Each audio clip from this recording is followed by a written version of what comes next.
사도행전 2장 5절에서 13절 말씀입니다. 사도행전 2장 5절에서 13절 말씀입니다. 우리 한 절씩 교독하여 읽도록 하겠습니다. 그때 경건한 유대인들이 전하 각국으로부터 와서 예루살렘에 머물러 있더니 이 소리가 나매 큰 무리가 모여 각각 자기의 방언으로 제자들이 말한 것을 듣고 소동하여 다 놀라 신기하게 여겨 이르되 보라 이 말하는 사람들이 다 갈릴리 사람이 아니냐.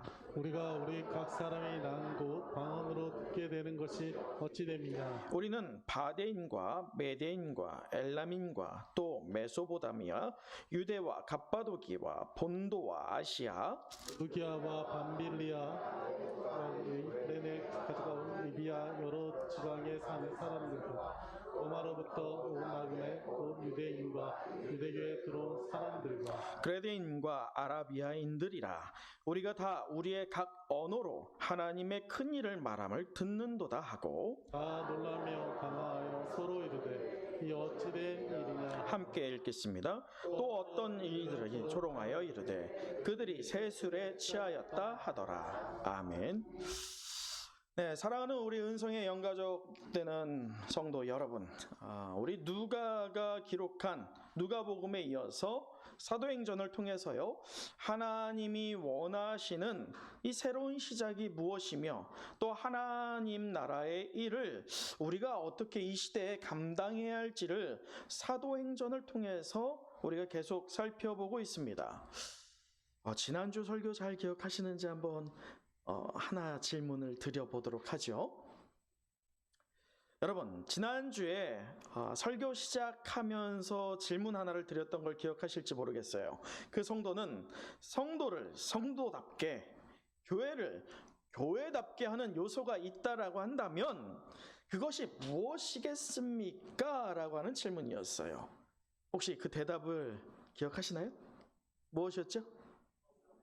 할렐루야. 성령 충만일 줄 믿습니다.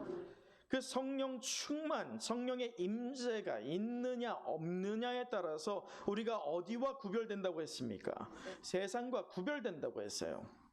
성령의 임재가 없느냐? 그렇다면 세상과 우리는 구별되지 않지만 성령의 임재가 있다라고 한다면 우리는 분명히 구별된다라고 했습니다. 그렇다면 지난주에 말씀을 적용하여서 성령 충만함으로 세상과 다른 일을, 또 세상과 다른 말을, 또 다른 가치관으로 한 주를 살았던 우리 은성교회 모든 성도님이었을 줄 믿습니다. 아멘. 자, 이 시간 한번 좌우 바라보시면서 축복하는 시간 가져봤으면 좋겠습니다. 하나님께서 당신을 붙잡고 계십니다. 반드시 당신을 통해서 일하실 줄 믿습니다. 또 여러분 가슴에 손을 얹어 보세요. 하나님이 나를 통해 일하실 줄 믿습니다. 내가 하는 게 아니라 하나님이 하실 줄 믿습니다. 자, 이번엔 한 번 더 이렇게 하나님이 우리 은성교회를 사용하실 줄 믿습니다. 은성교회를 통해서 크고 놀라운 일을 행하실 줄 믿습니다. 아멘.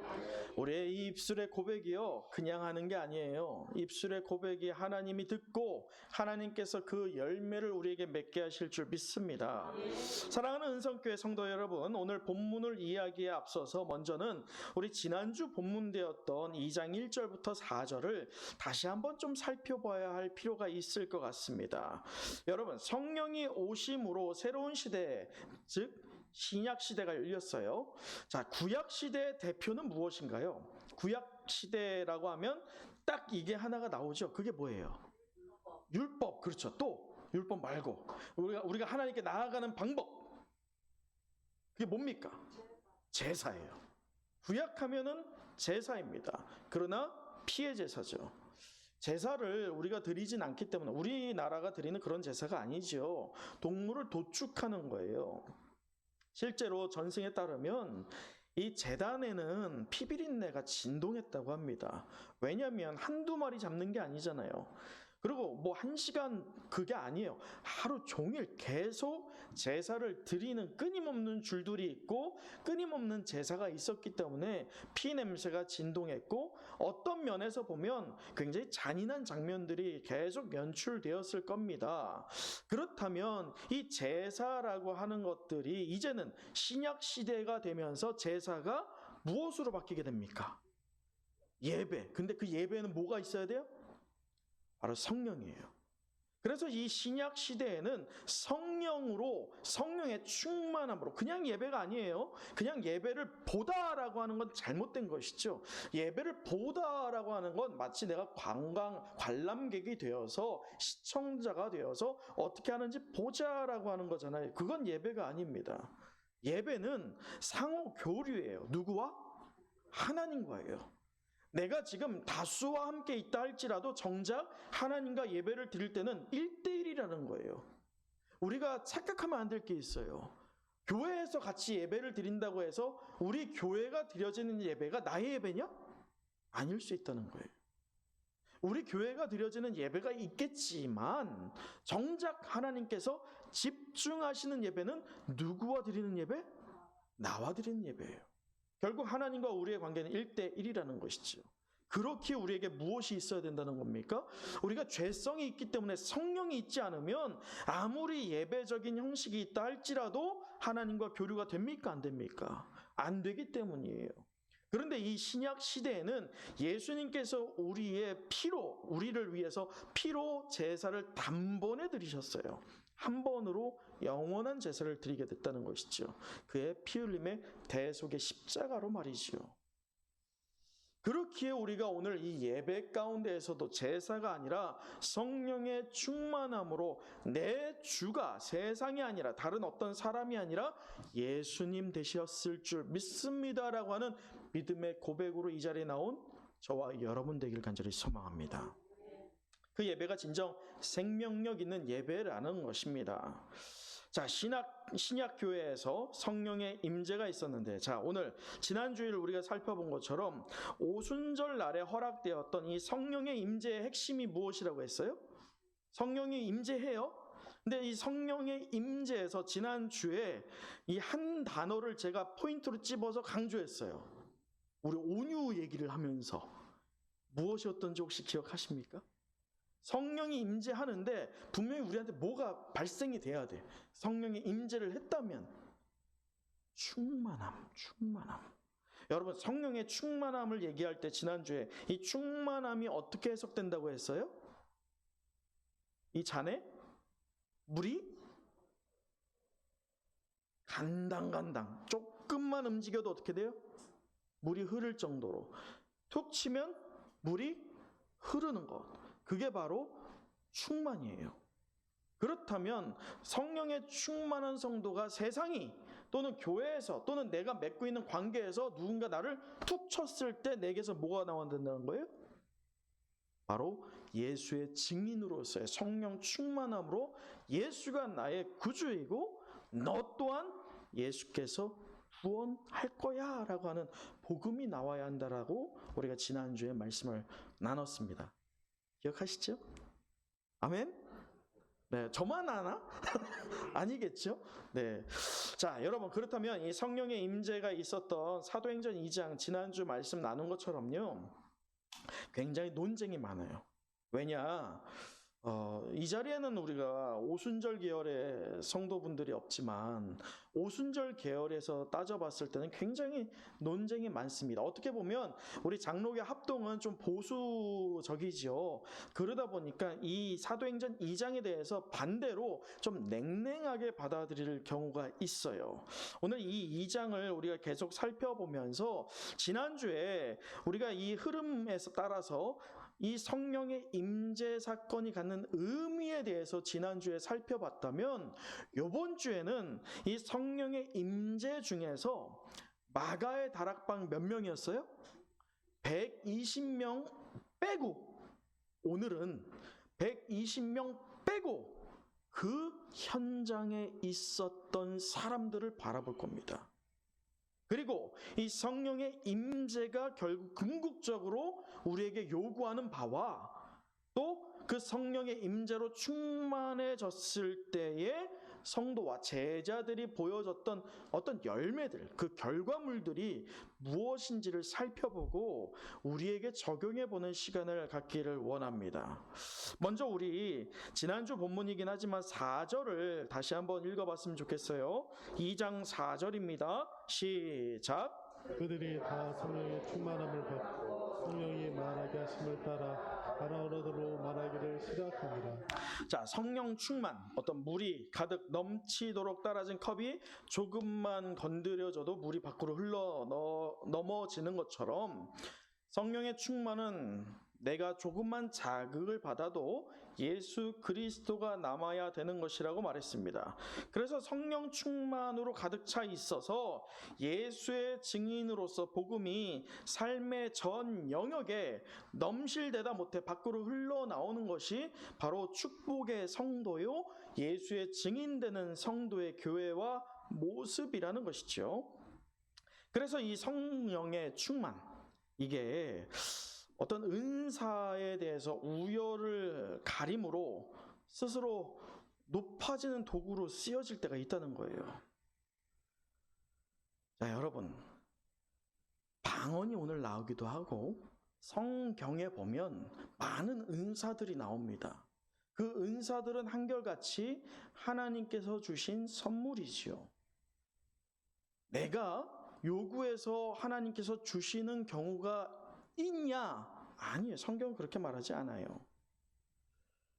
분명한 것은요, 성령 충만해서 어떤 눈에 보여지는 신비적인 은사를 추구하는 게 아니라 성경이 말하고 있는 성령의 충만함으로 나와야 되는 우리의 삶에서의 열매는 다른 그 어떤 것도 아니라 내 입에서 나오는 말들, 또 내가 찬양하는 것들, 내가 봉사하는 것들, 또 내가 전도하는 그 모든 행위들, 이 모든 것들을 망라해서 하나님께서 우리에게 은혜로 주신 것이란 걸 얘기합니다. 자, 다시 이것을 제대로 얘기하면 여러분, 120문도들이 1절에서 4절까지를 보면 마가의 다락방에서 직접적인 성령의 충만함을 받았어요, 안 받았어요? 받았어요. 자, 5절을 한번 제가 읽어드리면 이렇습니다. 그때에라고 하죠. 그때가 언제입니까? 성령 충만함을 받았을 때예요. 성령 충만함으로 4절에 보면 어떻게 하고 있어요? 그렇죠. 다 성령의 충만함을 받고 지금 자기가 말하는 겁니까? 아니에요. 자, 성령의 말하게 하심을 따라요, 따라. 나는 이렇게 기도하고 싶은데 성령이 나를 움직이는 거예요.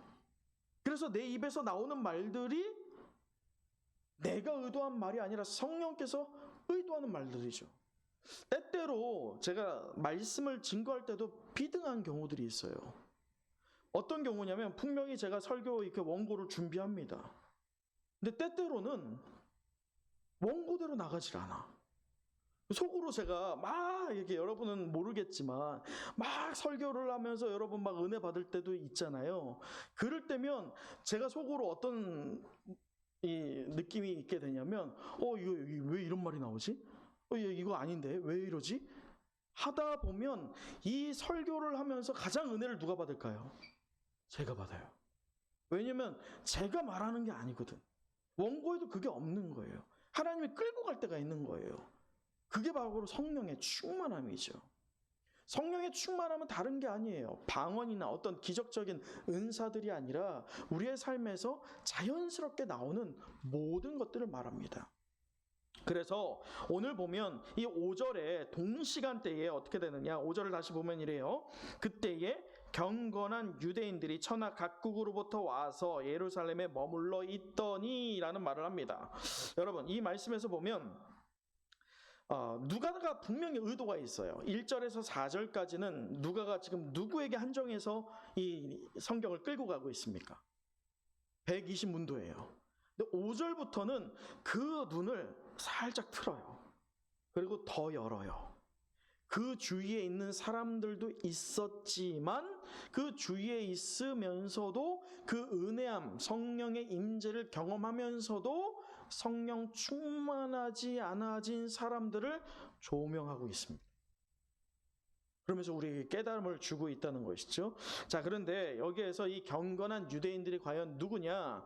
이들은 성경에서 있어서 헌신적인 종교 생활을 했던 자들이에요. 즉 이제 유대인의 뿌리를 든 사람들이죠. 그래서 구약의 율법을 잘 섬기는 사람들이라고 이해가 될 수 있어요. 그런데 문제는 이들이 지난주에 제가 말씀을 나눈 것처럼 이 두 번의 이스라엘이 북이스라엘, 남유다 이렇게 두 번 침략을 당해서 멸망을 하게 되잖아요. 두 나라 다 멸망을 당합니다. 그러면서 이 사람들이 다 끌려가잖아요. 다니엘도 그렇고 끌려가고 흩어지고 합니다. 그 흩어진 유대인들 가운데에서 하나님을 향한 경건한, 다시 말해서 율법에 대한 충성된 사람들이 세계 열방에 흩어져 있었다는 거예요. 이 사람들을 소위 뭐라고 하느냐? 따라해 보세요. 디아스포라.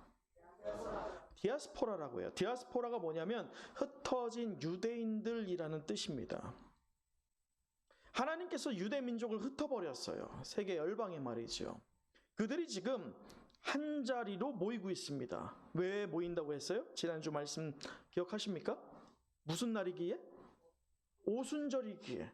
그들이 하나님께 율법을 따라서 하나님께서 제정한 3대 전리 중에 하나였던 이 오순절을 지키기 위해서 어디에 모이고 있습니까? 예루살렘에. 왜? 예루살렘에 뭐가 있길래? 성전이 있으니까. 그 성전에 지금 모이고 있는 장면입니다. 자, 은혜가 한없이 쏟아졌던 이 오순절 날에 그 은혜의 자리에 경건한 유대인들이라 칭찬받는 자들이 함께하고 있다는 것을 보여줍니다. 분명한 건 1차적으로는 그 120 문도가 성령의 충만함을 받았어요. 그리고 이들이 성령의 충만함을 받음으로 성령이 말하게 하심을 따라서 각국 방언으로 말하게 됩니다. 그것을 이들이 듣게 된 것이죠. 그런데 이 듣게 된 경건한 유대인들은 두 부류로 나눠집니다. 몇 부류요? 두 부류로 나눠져요. 그래서 이 각 부류가 오늘 말씀을 통해서 이 각 부류들이 과연 어떤 이유로 은혜의 자리에 있으면서도 그 은혜를 받지 못했는지를 살펴보고 우리가 반면교사 삼는 오늘 이 시간 되었으면 좋겠어요. 그 첫 번째 부류가 누구냐? 첫 번째 부류는 바로 이것입니다. 앞을 보고 같이 볼까요? 네, 같이 한번 읽어보죠. 시작. 자, 6절 같이 한번 읽어보죠. 6절입니다. 시작. 각각 자기의 방언으로 제자들이 말하는 것을 듣고 여러분 6절에서 보면 이 경건한 유대인들이 성령의 임재로 성령 충만하게 된 120 문도들의 방언을 듣습니다.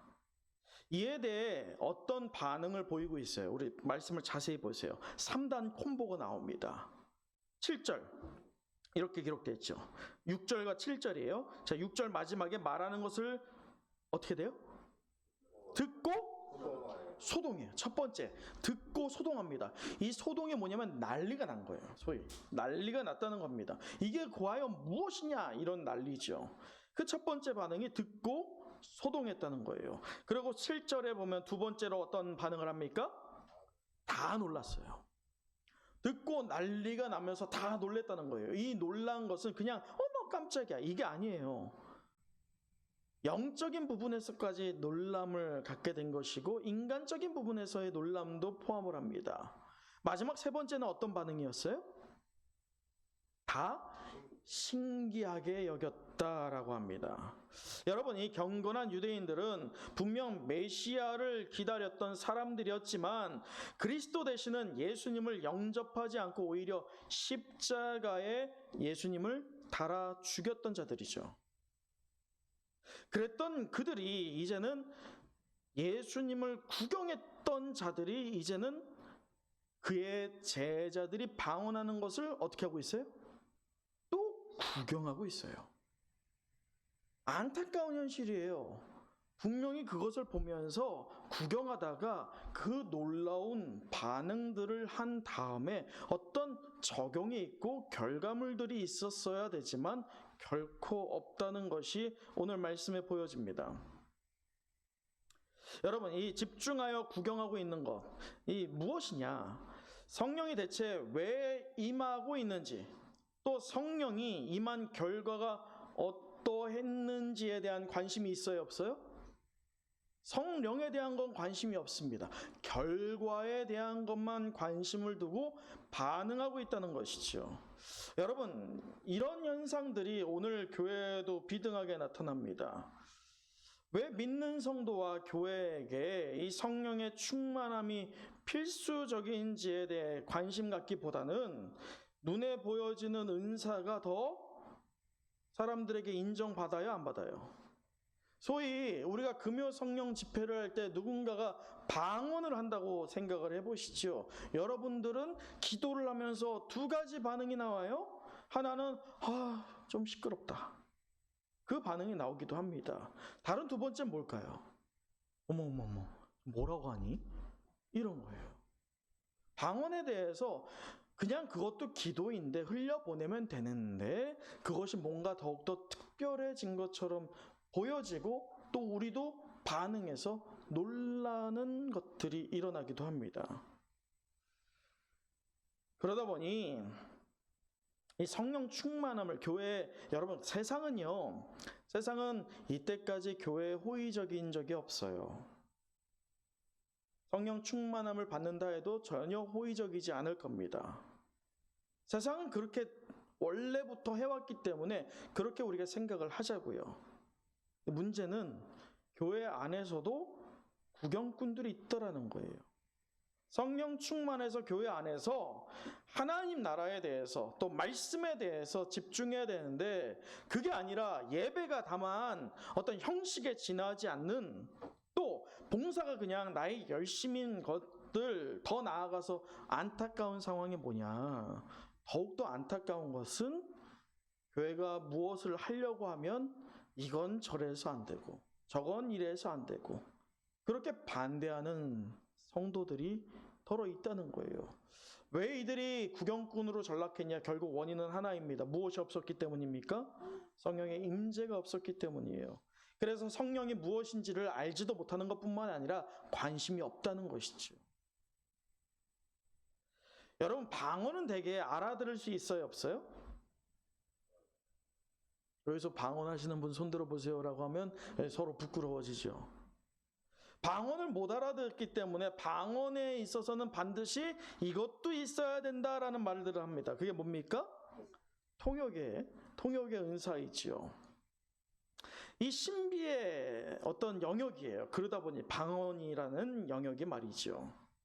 그러다 보니 과거 한국교회 수많은 부흥사 목사님들이 이 방언에 대해서 얼마나 강조했었습니까? 마치 지금까지 어떤 은사로서의 방언이 가장 기본인 것처럼 우리가 치부해 왔어요. 그래서 부흥사 목사님들이 목소리를 이렇게 하죠. 성령 받아라. 그럴 때 과거에 우리 성도들은 어떻게 반응했어요? 아멘! 했었죠. 이런 풍조가 훗날 성령이 무엇인지는 모른 채, 성령의 임재가 무엇인지는 모른 채 눈에 보여지는 결과물, 다만 누군가를 놀래킬 수 있고 나도 뭔가가 있구나 보여줄 만한 은사로서의 방언만을 추구하던 한국 교회가 오늘 코로나를 맞이해서 어떤 모양새를 갖고 있습니까? 과연 이 방언이 이 코로나를 역전시킬 수 있겠습니까? 여러분, 지금 우리가 방언이 일순간에 다 터진다고 해서 이 코로나로 인해서 한국 교회와 성도가 예배하는 것이 소극적이 되어 버렸는데 이것이 한 번에 역전될 수 있겠습니까? 다만 방언한다고? 저는 그렇게 생각하지 않습니다. 이 신비에 속한 은사로서의 방언이 앞서다 보니 다른 것들은 다 제쳐두고 방언만 하면 사람들이 뭐라고 생각해요? 방언만 할 수 있으면 야, 저 사람 하나님 응답 받았네. 또, 성령 충만하네. 더 나아가서 믿음 좋네. 제가 말했잖아요, 지난주. 속으면 안 될 것들이네. 방언하는 애 입에서 지난주 욕이 나왔어요. 하나님을 그렇게 부르짖던, 주님을 그렇게 부르짖던 애들이 다른 주님을 그렇게 찾았어요. 우리는 악하다는 거예요. 그래서 성령 충만함을 진정 알지 못하면 눈에 보여지는 어떤 효과만을 바라보는 거예요. 근데 그것이 과연 성경이 말하는 것이냐? 자, 성경에서 성령 충만함을 과연 어떻게 표현하고 있느냐? 말씀에 고린도전서 7장 7절에 이렇게 표현합니다. 같이 한번 읽어보도록 하겠습니다. 시작. 나는 모든 사람이 나와 같기를 원하노라. 그러나 각각 하나님께 받은 자기의 은사가 있으니 이 사람은 이러하고 저 사람은 저러하고. 이 고린도전서에서 이 말씀에 사도 바울이 얼마나 많은 은사가 있었겠습니까? 이 고린도전서에는 많은 은사에 대한 기록들이 있습니다. 근데 오늘 이 구절만 봐도 저 사람에게 있는 은사와 내게 있는 은사가 같다 다르다? 다르다. 그렇다면 방언이라는 게 가장 그 은사들 중에 기본이자 또 특권이냐? 그렇지가 않아요. 또 다른 말씀 로마서 6장 23절에는 또 이렇게 고백하고 있습니다. 같이 또 읽어보도록 하죠. 시작. 죄의 삭슨 상황이 하나님의 은사는 그리스도 예수 우리 주 안에 있는 영생. 여러분, 그렇다면 하나님께서 우리에게 주시는 은사가 이 방언이 아니라 과연 하나님께서 우리에게 주시는 은사가 궁극적으로 우리에게 원하고 우리에게 허락한 것이 무엇입니까? 영생이에요. 방언은요, 내게 주신 영생을 드러내기 위한 방법일 뿐이라는 거예요. 재차 강조하면 오순절날 임했던 방언은 성령의 충만함을 받은 자들에게 나타나는 어떤 부수적인 현상이지 그게 전체적인 현상을 나타나는 게 아니라는 거예요. 그래서 이것을 잘못 해석하면 마치 성령 충만했을 때 당연히 뭘 해야 돼요? 방언을 해야 되는 거예요. 그러다 보면 방언을 기도원 가보잖아요. 기도원 가보면 한쪽 무리에서 뭘 하는지 아세요? 강의합니다. 강의. 방언 어떻게 하는지를. 예? 근데 그거 공짜일까요? 아니에요. 저는요, 제가 되게 친밀했던 목사님 따님이 있었어요. 제가 개인적으로 생각할 때 믿음이 굉장히 좋다라고 생각했던 그 분이었어요. 근데 그분이 기도원을 그렇게 자주 가는 거야. 저는 이분이 그 누나가 정말 믿음이 좋아서 하나님께 이렇게 기도하러 가는구나 그 생각을 했는데 그게 아니더라고. 왜 그분이 그렇게 기도원을 자주 가는지 아세요? 방언은 할 수 있었어요. 그분은 다른 것 때문에. 방언, 여러분 기도원에서 방언할 때 방언이 이게 하나님이 줬어 사탄이 줬어 이거 가늠하는 분이 또 있어요. 근데 그분이 방언이 진짜냐 가짜냐 판별도 하지만 또 뭘 할까요? 아니 그거 말고 예를 들어 김영신 권사님 저한테 제가 그런 사람인데 왔어. 그럼 제가 김영신 권사님 보면서 막 뭘 해? 뭘 할까요? 근데 그 기도가 어떻게 말하시느냐? 권사님 앞으로 좀 힘들겠어요. 실제로 많아요. 예언. 여러분 눈에 보여지는 현상들이죠. 은사 맞습니다. 우리가 그것이 있다면 정말 하나님께 감사해야겠지만 우리가 성경에서 살펴보았듯이 예언이나 방언이 과연 하나님이 주신 모든 은사 위에 가장 최고의 우위에 있느냐? 성경은 그렇게 말한 적이 없다는 거예요. 안타까운 거는 이분이 기도원에 왜 갔느냐? 그 예언해 주는 분한테 맨날 가는 거야. 근데 예언을 받고 그냥 나오느냐? 그게 아니더라고. 뭘 할까요? 헌금을 하는 거야. 여러분 이 장면 뭐하고 비슷해요? 네? 점집이에요. 뭐가 달라? 여러분 우리가 착각하면 안 돼요. 저한테 성도분들의 목사님 이거 위해서 기도해 주세요. 전 기도합니다. 저 1층에 기도함이 있어요. 거기에 열심히 적어주시면 한 주 동안 제가 그걸 위해 기도합니다. 아니면 뭐 문자로 해도 되고요. 그런데 하나님의 입장에서 가장 기도를 받고 싶은 대상이 있다면 누구의 기도일까요? 저의 기도일까? 아니죠. 저는 돕는 기도를 하겠죠. 그러나 정작 하나님께서 원하시는 기도는 누구의 기도? 나의 기도예요. 아유, 목사님 저 어떻게 기도할지 몰라요. 그 얘기는 어떻게 숨 쉴지 모른다는 거하고 똑같다는 거예요.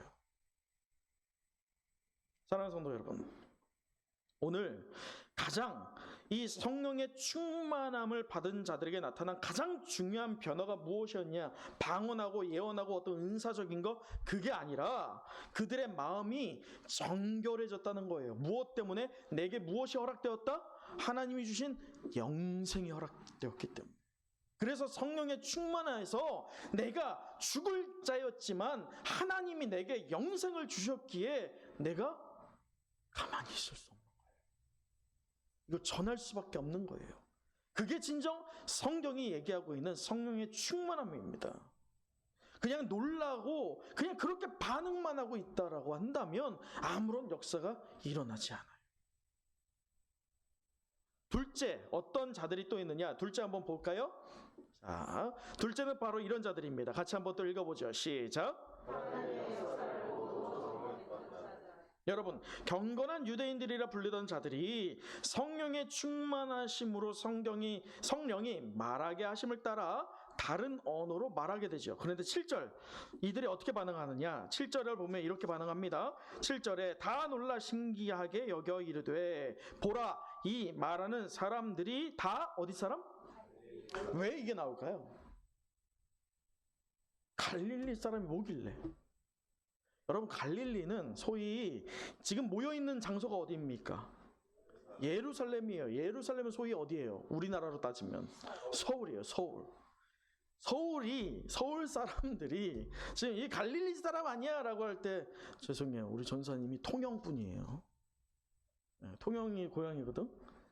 근데 이런 거예요. 통영 사람이 시골에서 이 반응하고 똑같은 거예요. 다시 말해서 갈릴리 사람이 뭘 대단한 걸 나타나겠어. 저 사람들 무식한 사람들이고 문화적인 혜택도 못 받은 사람들이 지금 저 사람들의 입에서 어떻게 각 사람들의 말을 하지라고 하는 놀라움이 보여지고 있습니다. 여기서 하나 짚고 가야 할 것이 있어요. 방언은 두 가지 방법으로 오늘 임하고 있습니다. 첫 번째는 우리가 4절에 본 것처럼 성령이 말하게 하심을 따라 다른 언어들로 말하게 했죠. 이게 우리가 보편적으로 이해하는 방언이에요. 근데 하나만 알고 우리가 둘을 알지 못한다는 거예요. 오늘 8절을 한번 같이 읽어보도록 하죠. 8절 말씀이에요. 시작. 사람이 난 곧 방언으로 듣게 되는 것이 어찌 됨이냐. 자, 여러분 8절을 잘 봐야 됩니다. 우리가 각 사람이 난 곧 방언으로 어떻게?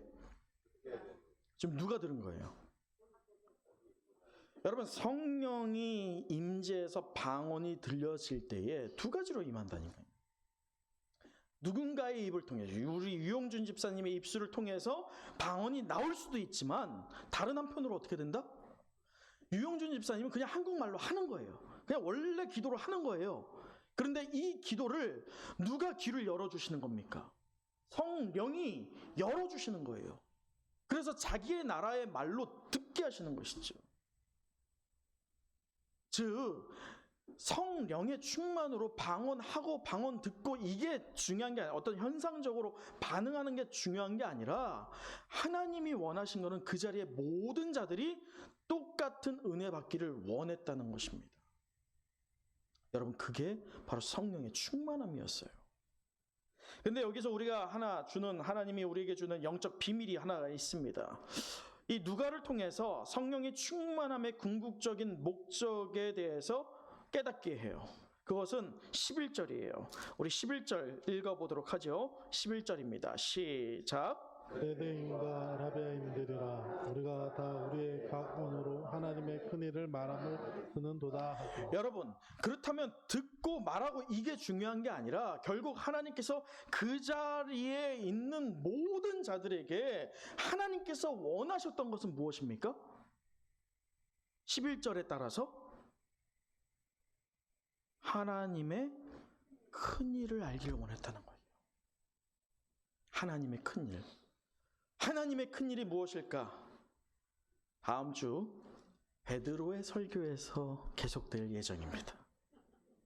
그러나 우리가 하나님의 큰 일을 다음 주 세세하게 보겠지만 결과적으로 오늘 말씀에서 이 하나님의 큰 일을 하나님이 오늘 누구에게도 말하기를 원하신다는 겁니까? 우리에게도 그렇게 말하기를 원하실 줄 믿습니다. 세상은 우리에게 호의적이지 않아요. 오늘 13절 또 어떤 이들은 조롱하여 이르되 그들이 무엇에? 세술에 취하였구나. 여러분, 이 지금 그렇게 조롱하는 자들 분명히 하나님을 믿었던 자들입니다. 믿고 있는 자들이고요. 열심히 있었어요.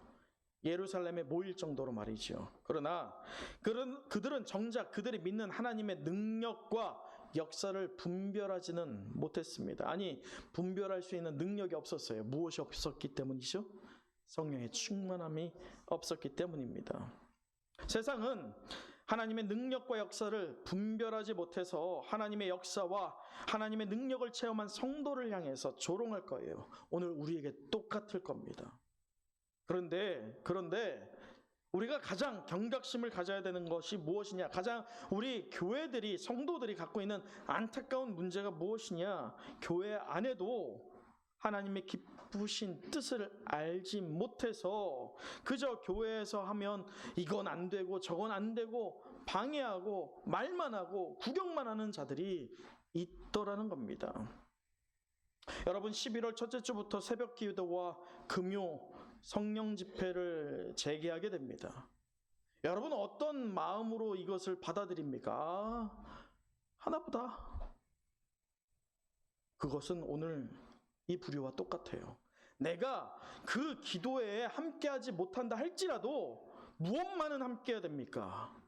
우리의 마음만은, 우리의 믿음만은 함께해야 된다는 거예요. 그게 없으면 성령은요, 우리에게 잠시 스쳐 지나가는 것이지 충만한 대상이 될 수 없다는 것입니다. 말씀을 마치겠습니다. 오늘 지난주에 이어서 성령이 만든 공동체 두 번째를 가졌는데 우리 마지막으로 11절을 읽어보도록 하지요. 마지막 11절 말씀입니다. 시작. 그레데인과 아라비아인들이라 우리가 다 우리의 각 언어로 하나님의 큰 일을 말함을 듣는도다 하고. 사랑하는 성도 여러분, 성령 충만함은 결코 시시하거나 흔하게 누구나 그냥 대수롭지 않게 얻어지는 결과물이 아닙니다. 오늘 어떤 이들은 성령의 말하게 하심을 따라서 다른 언어들로 말하고 있으나 또 다른 부류들은 성령이 그들에게 말하게 하셨던 것을 듣게끔 하셨어요. 그러나 후자는 아무런 변화가 없습니다. 오히려 놀라고 조롱할 뿐이죠. 여러분은 어느 편에 속해 계셨습니까?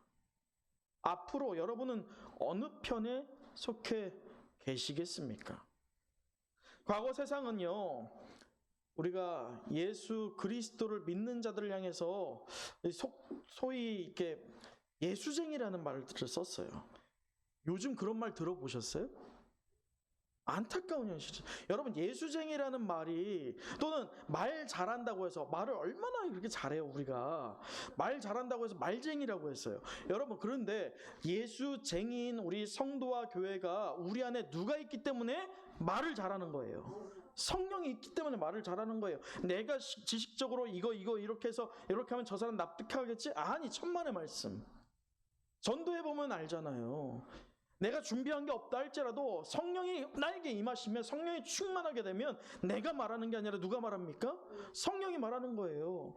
과거에 우리의 성도와 교회들은요, 세상 사람들이 예수쟁이라는 말을 했어요. 말쟁이라는 말을 했어요. 요즘 그런 말이 희소합니다. 희소해요. 예수를 믿는다고 하지만 예수가 없고, 말은 한다고 하지만 성경의 말씀이 아닌 자신의 말과 세상의 말을 하고 있는, 그러다 보니 이 코로나를 맞이하고 있는 현실에 여지없이 무너져 가고 있는 성도와 교회의 모습은 그냥 발생된 것이 아니라고 생각이 됩니다. 여러분, 10월 마지막 주제는 오늘은 종교개혁 주일입니다. 종교개혁의 핵심은 성경으로 돌아가자였어요. 우리의 중심은, 우리 성도와 교회의 중심은 살아계신 하나님 말씀 될 줄 믿습니다. 말씀의 권능으로 성령 충만함 경험하길 축원합니다.